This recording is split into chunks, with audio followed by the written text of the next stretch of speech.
안녕하세요. 최근 기가 막힌 경험을 한 남자입니다. 평소 저희 아버지께서 이곳에 올라오는 사연들을 종종 들으시면서 울고 웃고 하시더라고요. 뭐가 그렇게 재밌길래 매일같이 듣는 건가 궁금해서 저도 몇 번 들어봤었는데 웃긴 사연들부터 시작해서 감동적인 사연들, 화나는 사연들까지 다양한 이야기들이 있더라고요. 저처럼 젊은 사람을 비롯해서 저희 아버지 세대까지 사연을 보내시는 나이대도 다양하고요. 저도 여기에 올라오는 사연처럼 어디에 내놓기 부끄러운 이야기가 하나 있어요. 입 밖으로 내놓기 정말 쪽팔린 일이라 이렇게 익명 뒤에 숨어서 글을 끄적이고 있네요. 저는 어렸을 때부터 조용할 날이 없을 만큼 롤러코스터 같은 삶을 살았어요. 제가 기억도 없을 아주 어릴 때부터 부모 없이 보육원에서 자랐었어요. 하지만 15년 전 제가 중학교일 때 학생이 아닌 선생님한테 괴롭힘을 당하면서 점점 자신감도 잃어가고 학교가 가기 싫어졌었어요. 저를 3년 동안 지독히도 괴롭혔던 선생님은 바로 학생주임 선생님이셨어요. 제가 등교를 함과 동시에 학생주임 선생님의 괴롭힘이 시작됐어요. 이승철, 이리 와봐라. 용모가 왜 이리 불량하냐 너는? 저 넥타이도 잘 매고 명찰도 잘 차고 다니는데요. 머리도 잘났고요.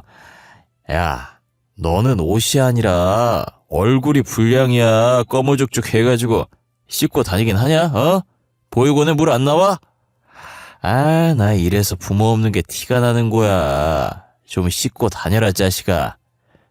보육원에 물 나오는데요. 어제 저녁에도 씻었고 오늘 아침에도 씻었어요. 이게 선생님이 말하면 알겠습니다 하면 될 것이지. 뭐 그리 말이 많아. 너 보고 있으면 속이 답답하다. 아유, 야, 그냥 교실로 들어가라. 학생 주임 선생님은 이런 식으로 밑도 끝도 없이 보육원에서 지낸다고 무시를 하셨어요. 그리고 학교에서 물건을 잃어버리는 일이 생기면 저부터 의심하기 바쁘셨어요. 저희 반에 한 명이 학급비를 잃어버렸다고 울고 불고 난리도 아니었어요. 지나가던 학생 주임 선생님께서 애우는 소리를 듣고 저희 반으로 들어오더라고요. 자, 동작 그만. 다 자리에 앉아 빨리. 학급비를 잃어버렸다고? 도둑 맞은 거야? 어디에 놔뒀었는데? 가방이나 서랍장 잘 찾아본 거 맞아? 제가 분명히 집에서 나올 때 학급비를 가방 안에 넣고 왔는데 지금 찾아보니까 없어요. 야, 누구야? 누가 친구 학급비 훔쳤어? 이승철, 너 아냐? 선생님, 저 아니에요. 왜 저부터 의심하고 그러세요? 저는 제 자리 근처에도 안 갔어요. 화장실 갈 때 말고 일어난 적도 없는데 제가 어떻게 돈을 훔쳐요? 여기서 너 말고 이런 짓 할 애들이 어딨어? 부모님들한테 다 용돈 받을 텐데. 여기서 돈 없는 애 너밖에 없잖아. 매점 가고 싶어서 훔친 거 아니야? 하여튼 부모 없는 애들은 이래서 안 돼. 저 아니라니까요? 저 진짜 아니에요. 제 가방 뒤져보세요. 저 진짜 아니니까요. 학생 주임 선생님은 가방 뒤져보라는 제 말에 제자리로 와서 가방을 뒤집어 올리더니 제 책상 위로 가방을 털더라고요. 제 가방에 있던 짐들이 모두 책상으로 떨어진 그때 다른 반 애가 문을 열고 들어오더니 흰 봉투를 학급비 잃어버린 애한테 건네는 거예요. 야, 너가 방금 빌려준 책에 이거 있더라. 학급비라고 적혀있던데 너가 찾고 있을까봐 발견하자마자 왔어. 중요한 건데 잘 좀 챙겨라. 이게 왜 거기 있지? 아, 맞다. 내가 그냥 가방에 넣으면 구겨질까봐 교과서 안에 넣었었는데 깜빡했네. 진짜 고마워. 안 그래도 찾고 있었거든. 다른 반 친구와 학급비 잃어버린 친구의 대화에 다른 아이들이 일제히 저를 불쌍하다는 듯이 쳐다봤고 학생 주임 선생님은 제게 미안하다는 말도 없이 찾아서 다행이라면서 반을 나가더라고요. 자신의 실수로 이런 사단이 벌어졌는데 그 친구는 제게 미안하다는 말도 하지 않았어요. 그게 당연한 일이었고 이미 너무 익숙해서 묵묵히 가방에 제 물건들을 다시 담았어요. 저는 선생님의 무시로 인해 학교 친구들에게까지도 무시를 당하고 있었거든요. 선생님이든 친구들에게든 무시당하고 따돌림을 당하면서 30년 같은 3년을 보냈어요. 중학교 졸업하면서 다시는 학생 주인 선생님을 보지 않아도 된다는 생각에 너무 좋았어요. 고등학교도 일부러 중학교랑 최대한 멀리 떨어진 곳에 갔어요. 저를 아는 사람이 아무도 없는 고등학교에서 새 출발을 했어요. 친구도 새로 사귀면서 즐거운 학창 시절을 보내고 있을 때였어요. 여느 때처럼 학교에 가서 수업을 듣고 하교를 했는데 보육원 앞에 고급차가 하나 세워져 있더라고요. 또 한 명의 친구가 입양을 가나 혼잣말을 하면서 보육원에 있는 조그만 운동장 같은 마당을 가로질러 가고 있었는데 누군가 제 쪽으로 달려오더니 저를 껴안는 거예요. 승철아, 잘 지냈어? 우리 아들 너무 보고 싶었어. 엄마가 너무 늦었지? 늦게 와서 미안해. 엄마요? 진짜 엄마예요? 저희 엄마 맞아요? 왜 이제 왔어요? 저 왜 보육원에 버린 거예요? 왜 그린 거예요, 왜? 엄마가 미안해. 엄마도 잃어버린 줄 알았다가 얼마 전에 너가 여기 있다는 걸 알았어. 우리가 형편이 좋지 못했거든. 그래서 할머니가 우리 힘들까봐 보육원에 널 맡기셨던 것 같아. 할머니께서 죽기 전에 너가 여기 있을 거라고 말해주더라고. 승철아, 우리가 정말 미안해. 더 일찍 찾아왔어야 했는데 이제야 찾아와서 너무 미안해. 날마다 부모님을 원망했어요. 왜 나를 여기에 버렸을까? 왜 나를 데리러 오지 않으실까? 그래도 지금이라도 와주셨으니 됐어요. 저를 다시 찾아주셔서 감사해요. 알고 보니 아직 걸음마도 떼지 못한 저를 보육원에 버리신 건 친할머니셨어요. 당시 부모님은 찢어지게 가난했었는데 저까지 보살필 돈이 없으셨던 거예요. 그래서 친할머니께서 잃어버렸다고 거짓말치고 저를 보육원 앞에 놓고 가신 거죠. 지금은 사업으로 성공을 해서 집안 형편이 좋아졌고 할머니께서 유언으로 제가 있는 곳을 알려줘서 장례식 마치자마자 바로 달려왔다고 하시더라고요. 저는 할머니께서 저를 버렸다는 걸 둘째치고 다시 부모님께서 저를 찾아왔다는 기쁨에 눈물이 났어요. 그동안 부모님 없다고 무시받으며 살았었는데 더 이상 무시받지 않아도 된다는 생각부터 들었거든요. 저희 부모님은 먹고 사느라 바빠서 저 말고 다른 아이를 낳지 않았어요. 자식이라곤 저 혼자였고 보육원에 보낸 미안함 때문에 하고 싶은 거 다 해주시려고 하셨어요. 승철이 꿈이 뭐야? 하고 싶은 거 없어? 고등학교 졸업도 얼마 안 남았잖아. 지금부터 졸업하면 뭐 할지 생각해봐야 할 때 아닌가? 딱히 하고 싶은 건 없어요. 그래도 굳이 생각해보자면 미술을 배워보고 싶긴 해요. 학교에서 말곤 배워본 적이 없는데 선생님이 제 그림 보시더니 미술 쪽으로 가보는 게 어떠냐고 하시더라고요. 그래? 우리 아들 그림 잘 그리나 보네. 미술 한번 배워볼래? 한국에서도 배워도 되지만 엄마는 프랑스 쪽으로 추천해주고 싶은데 프랑스에서 대학도 다니고 말이야. 저는 좋아요. 저 아직 해외 한 번도 안 가봤는데 괜찮을까요? 프랑스 가더라도 말이 통해야 공부도 하고 일상생활을 할 수 있잖아요. 남은 기간 동안 열심히 배우면 되지. 그리고 가서 부딪혀보면 자연스럽게 늘게 되어 있어. 그래도 너 영어는 어느 정도 하잖아.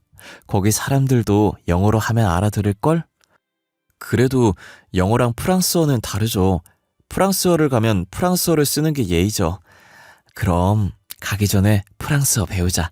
엄마가 당장 학원 등록해줄게.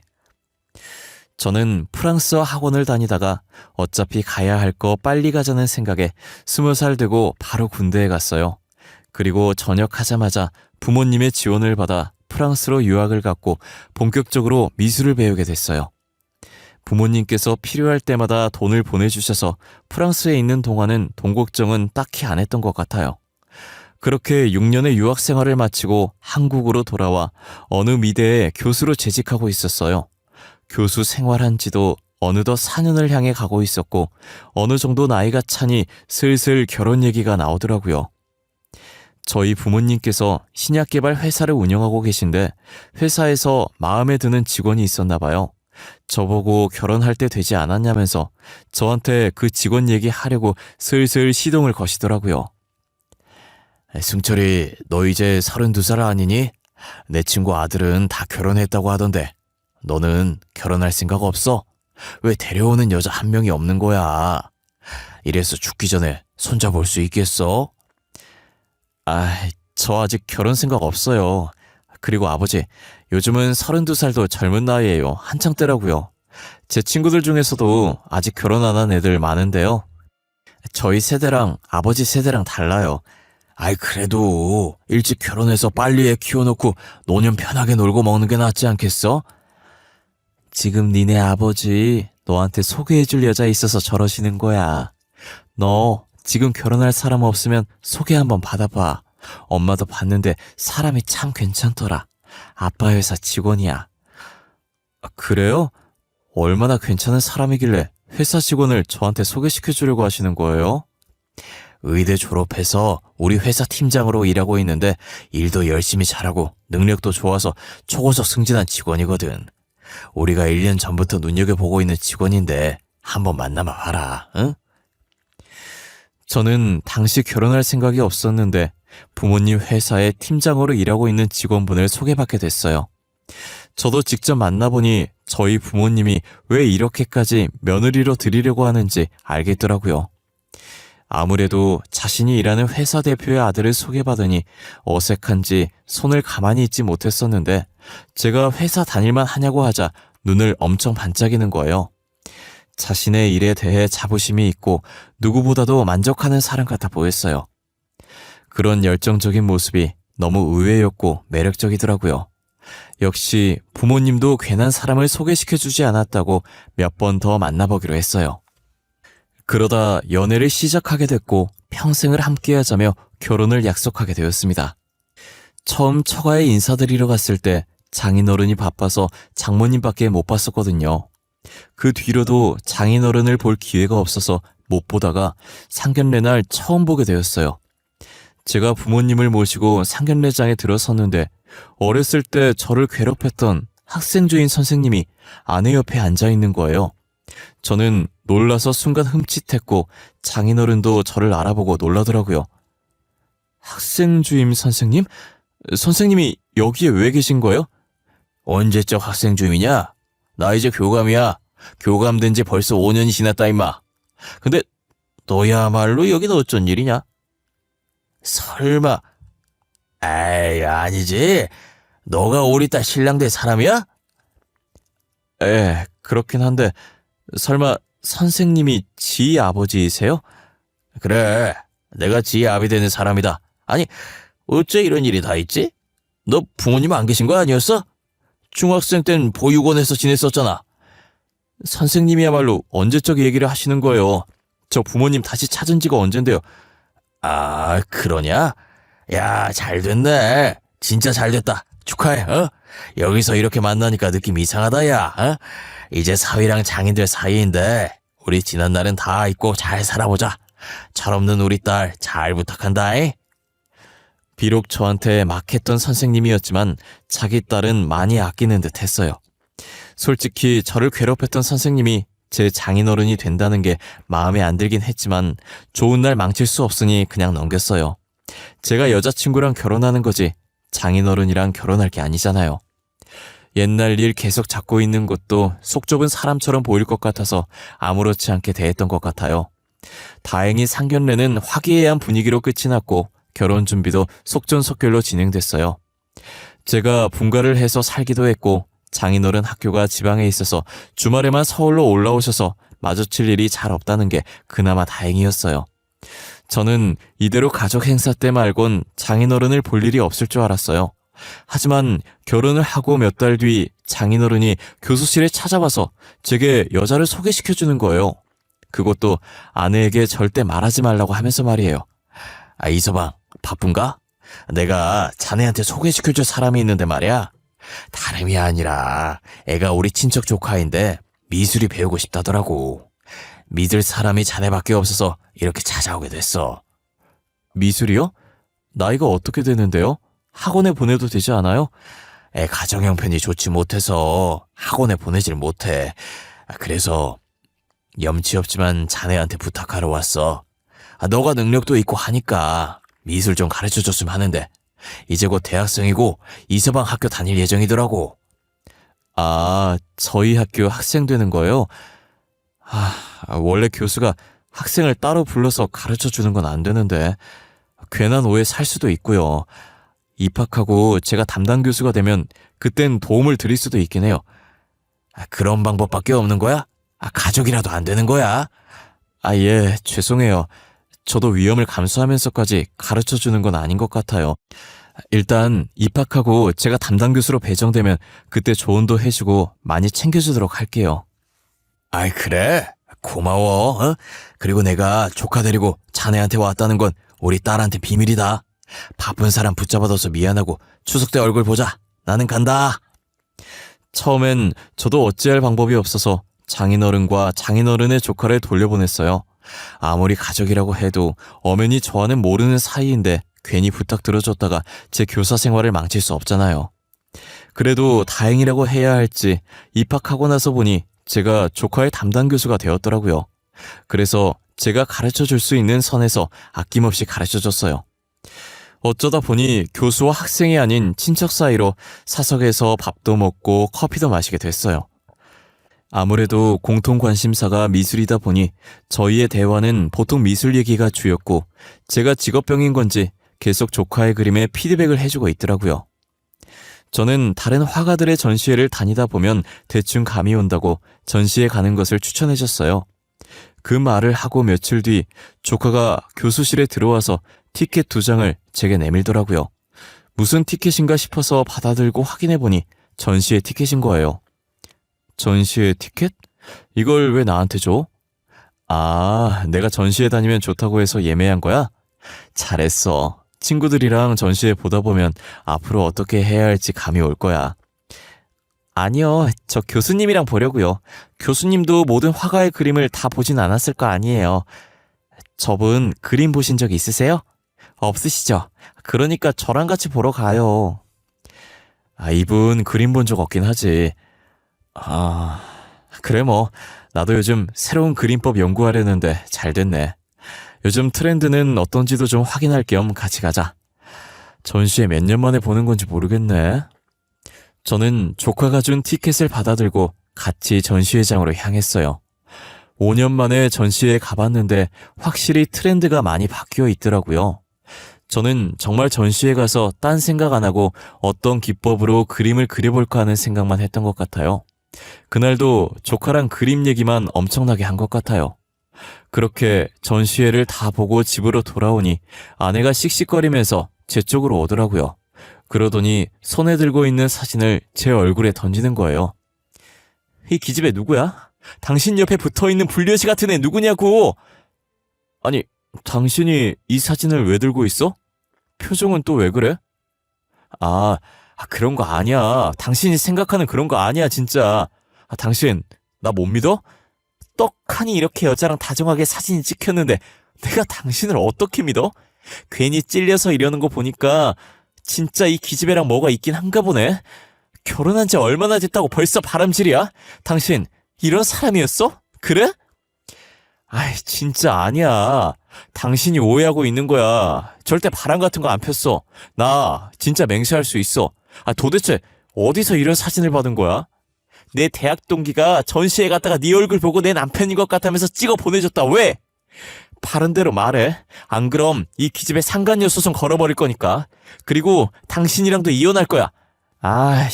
장인어른이 말하지 말라고 했는데. 사실 그 여자 장인어른 먼 친척 조카야. 저번에 장인어른이 나한테 와서 조카가 미술 배우고 싶어 하는데 믿을 사람이 나밖에 없다고 부탁하더라. 무슨 소리야? 말이 되는 소리를 해. 겨우 지어낸 게 우리 아빠 먼 친척 조카냐? 어떻게 장인어른을 파냐? 나 저 얼굴 오늘 처음 봐. 우리 가족 중에 저런 얼굴 없다고. 당신이야말로 무슨 소리 하는 거야? 장인어른이 나한테 친척 조카라고 했어. 제가 억울하다는 표정으로 목에 핏대까지 세우며 말을 하자 아내도 이 정도면 진짜 억울할 것 같다면서 겨우겨우 제 말을 믿어주는 눈치더라고요. 하지만 아내는 이런 얼굴 단 한 번도 본 적 없다고 진짜 장인어른이 조카라고 했냐고 묻는 거예요.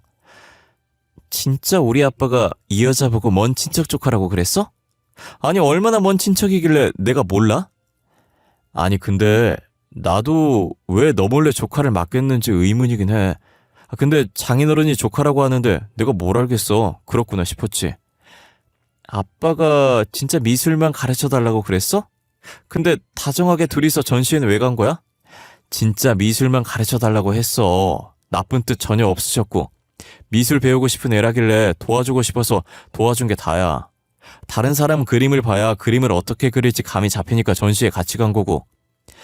아내는 팔짱을 끼며 제 말에 듣다가 골똘히 생각을 하는 것 같더니 이내 휴대전화를 들더라고요.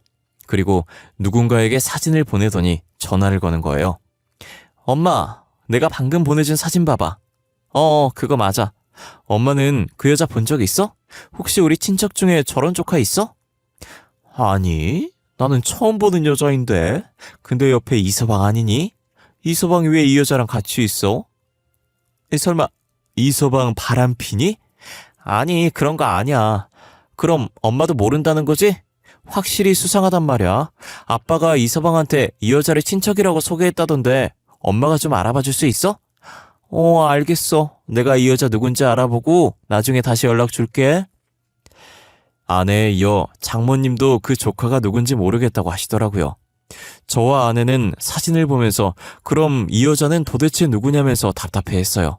그러다 며칠 뒤 그 조카의 정체를 알아내신 건지 장모님께 전화가 왔더라고요. 저희는 같이 들으려고 스피커폰을 바꿔서 듣고 있었어요. 엄마, 알아낸 거라도 있어? 그 여자 도대체 누구야? 아이, 내가 너무 어처구니가 없어가지고 혹시나 몰라서 네 아빠 집에 왔을 때 몰래 지갑 뒤졌거든? 근데 지갑 안에 접어놓은 사진이 있는 거야. 그래서 펼쳐보니 그 여자랑 찍은 가족 사진이더라. 뭐? 가족 사진? 그게 무슨 소리야? 그럼 그 여자랑 아빠가 불륜이라는 거야? 아니, 그 기집애가 네 배다른 동생인가 봐. 내 나이 정도 되어 보이는 여자도 하나 있더라. 그 여자랑 바람났나 보지. 도대체 몇 년이나 우리를 속인 거야? 알고 보니 장인어른은 학교가 지방에 있어서 장모님과 결혼하고 쭉 주말 부부로 지내게 되었는데 서울에 살고 있는 장모님 몰래 지방에서 상간녀와 살면서 두 집 살림을 하고 있었어요. 한마디로 평일엔 상간녀와 있고 주말엔 장모님과 있었던 거예요. 장모님에게도 아내에게도 늘 한결같던 사람이라 아무 의심을 하지 않았던 겁니다. 이때까지 내가 그딴 놈이랑 살았다는 게 너무 치욕스러워. 내 인생이 너무 쪽팔려. 나 더 이상 네 아빠랑 같이 못 살아. 이혼할 거야. 이미 이혼할 거라고 네 아빠한테 말해놨어. 잘했어. 이혼해. 나도 아빠가 그런 사람인 줄 몰랐네. 정 떨어져 진짜. 그동안 우리한테 다정하게 대했던 거 다 연기였던 거야? 진짜 소름 끼쳐. 너 앞으로 다른 사람이 아버지 뭐 하시냐고 물으면 죽었다고 그래. 알겠지? 장모님은 황혼이혼을 선언하셨고 얼마 지나지 않아서 정말 황혼이혼을 하셨어요. 그 뒤로 장인어른은 저희에게 연락을 하지 않으셨고 저희도 장인어른 근황을 궁금해하지 않았어요. 저는 길고 길었던 장인어른과의 인연이 이대로 끝이 나는 줄 알았어요. 하지만 며칠 뒤에 아침 일찍 장인어른한테 연락이 온 거예요. 이서방, 내가 부탁이 있어서 전화했네. 지 몰래 우리 소연이 미술 계속 가르쳐주면 안 되겠나? 우리가 학생과 제자, 장인어른과 사이로 나눈 정이 얼마니? 응? 죄송해요. 저는 학생과 제자로서도 장인어른과 사위로서도 정이 전혀 없네요. 장인어른과 보낸 시간들 중에 좋았던 기억이 하나도 없어서 말이에요. 내가 부탁할 사람이 자네밖에 없어서 그래. 제발 우리 딸 미술 좀 가르쳐줘. 그 부탁 들어드리기 힘들 것 같아요. 아내 몰래면 더더욱이요. 저 다시는 아내한테 오해 살 일 하고 싶지 않아요. 이만 끊겠습니다. 장인어른이 저한테 왜 전화했나 했더니 자기 딸 교육을 계속 해달라고 전화를 한 거더라고요. 어쩜 사람이 염치가 저렇게 없는지 얼굴에 철판을 몇 개를 깔아야 저런 용기가 생길까요? 제가 장인어른과 무슨 정을 나눴다고 학창시절 얘기를 꺼내는지 모르겠어요. 역시 밟은 사람은 기억 못하고 밟힌 사람만 기억한다더니 그 말이 정확했어요. 자기가 제게 했던 짓을 기억하면 절대 저렇게 말 못할 거예요. 저는 너무 괘씸해서 장인어른한테 전화 왔었다고 아내에게 다 말해버렸어요. 아내는 제 말을 듣고 곧바로 전화를 걸었고 그 자리에서 장모님께 다 말했어요. 장모님은 당장 지방에 내려가서 장인어른 머리털 뽑아버릴 거라고 화내시더라고요. 진짜 빈말이 아니셨는지 지금 장인어른께 가고 있다고 연락이 온 거예요. 혹시나 장모님이 심하게 해서 되려 안 좋은 일에 휘말리실까봐 저희도 어머니를 따라 나섰어요. 3시간 거리를 달려서 장인어른이 근무하시는 학교에 도착했고 장모님은 벌써 안으로 들어가고 계시길래 아내와 저도 불이 나게 뛰어들어갔어요. 화난 장모님은 망설임도 없이 교무실로 들어섰고 장인어른 나오라고 고래고래 소리를 질렀어요. 장모님 목소리에 장인어른이 헐레벌떡 뛰어오더라고요. 장인어른이 장모님 앞에 오자마자 장모님은 있는 힘껏 장인어른의 뺨을 때렸어요. 그래. 네가 아직 정신을 못 차렸지? 2집 살림에서 우리 가정 파탄낸 것도 모자라서 우리 사위한테 밖에서 나온 자식을 부탁해? 네가 제정신이야? 여보, 밖에서 얘기해. 학교에서 지금 이게 무슨 짓이야? 사람들 다 쳐다보잖아. 다 쳐다보라지. 그래도 네가 한 짓이 쪽팔린 짓이라는 거 알긴 아나 봐. 내가 그냥 곱게 나가줄 줄 알았어? 천만에. 넌 좀 당해봐야 돼. 장모님은 그러고 교무실을 나가더니 어디론가 가시는 거예요. 저와 아내는 놓칠세라 다른 선생님들께 죄송하다고 하고 장모님을 뒤쫓아갔어요. 장모님이 도착한 곳은 다름 아닌 교장실이더라고요. 교장실 앞에서 심호흡 한번 하시더니 그대로 문을 열고 들어가시는 거예요. 당연히 갑자기 들어온 장모님을 보고 교장 선생님께서 놀라셨고 장모님은 아랑곳하지 않고 교장 선생님 앞에 사진 2장을 펼쳐놓으셨어요.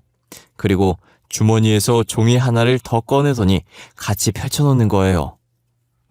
무례하게 말도 없이 들어와서 사진 2장이랑 가족관계 증명서 내미는 건 무슨 경우입니까? 잠시만, 이거 저희 교감 선생님 아닌가요? 이것도 교감 선생님. 이게 뭔가요? 안녕하세요, 교장 선생님. 제가 이 학교 교감 선생님 안사람 되는 사람입니다. 인사가 너무 늦었네요. 그리고 무례했다면 죄송합니다. 제가 급히 드릴 말씀이 있어서요. 교감 선생님 안사람이라뇨? 제가 알고 있는 사람과 전혀 다른 사람인데요? 그렇겠죠. 그동안 교장 선생님께서 소개했던 여자는 그 사람 내연녀였어요. 제가 본처고요. 무슨 상황인지 대충 아시겠죠? 거기 가족 사진이랑 가족관계 증명서 보시면 아시겠네요. 예, 무슨 상황인지 아주 잘 알겠네요. 그러니까 교감 선생님이 2집 살림을 했다 이 말이죠? 예, 바로 그겁니다. 과연 2집 살림을 하는 사람 밑에서 자라나는 새싹들이 뭘 보고 배울 게 있을까요? 이 사실이 알려지면 과연 학부모들이 가만히 있을까요? 학교 이미지는 어떻게 될까요? 그쵸. 공무원이 청렴해야 하는데 이렇게 2집 살림을... 무슨 뜻으로 말씀하시는 건지 아주 잘 알았습니다. 오늘부로 교감 선생님을 해고하도록 하죠. 장인어른을 해고하겠다는 교장 선생님 말에 장모님은 흡족하다는 듯 웃으면서 교장실을 나오셨어요. 교장 선생님도 곧바로 나오더니 교무실로 향하더라고요. 굉장히 화가 나신 듯 교무실 문을 쾅 소리 나도록 여시더니 장인어른께 고래고래 소리를 지르셨어요. 저희는 소리 지르는 교장 선생님을 뒤로 하고 학교를 빠져나왔습니다. 장모님은 이제야 속이 후련하다면서 배꼽을 잡고 웃으시더라고요. 아내는 장모님께 잘했다고 엄지를 올렸고 저도 아내 따라서 엄지를 치켜드렸어요. 또다시 장인어른한테 연락 오면 바로 본인에게 말하라고 하시더라고요.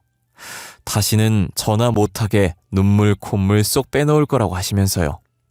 그리고 장모님이 이 일을 저희 가족에게 알리지 말아달라고 했어요. 만약 알게 되면 쪽팔려서 저희 가족을 다시는 못 볼 것 같다고요. 저는 비밀로 하겠다고 했고 혹시나 장인어른 얘기 나오면 잘 모르겠다고 하기로 했어요.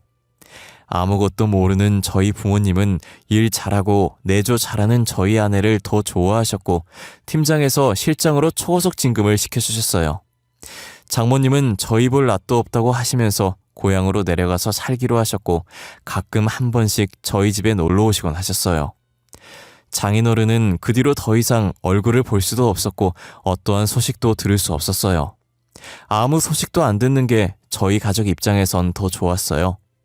저희는 장인어른이 없었던 사람인 것처럼 흔적을 지우고 살고 있어요. 세상엔 영원한 비밀이 없다는 말처럼 어떤 비밀이든 언젠가 수면 위로 올라오게 되는 것 같아요. 저는 살아 숨쉬는 한 이런 비밀은 절대로 만들지 않으려고요. 제 이야기는 여기까지입니다. 지금까지 저의 긴 이야기를 들어주셔서 감사하고 늘 건강하고 가족들과 행복한 시간 보내시길 바래요.